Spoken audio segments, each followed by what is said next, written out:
2 to 4 inches of rain to central and southeast Illinois from Thursday night through Saturday. This will...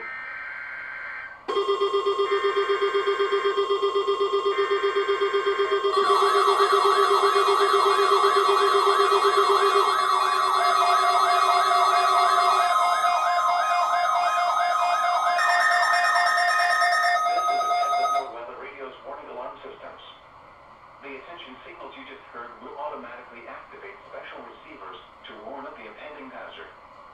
This test is conducted each Wednesday between 10 a.m. and 1 p.m., but may be postponed if there is a threat of severe weather. In that case, the test will be held on the first available good weather day. Reception of this broadcast and the warning alarm feature will normally vary with distance from the transmitter. This may occur even if you are using a good quality receiver in good working order. We now return to regular programming.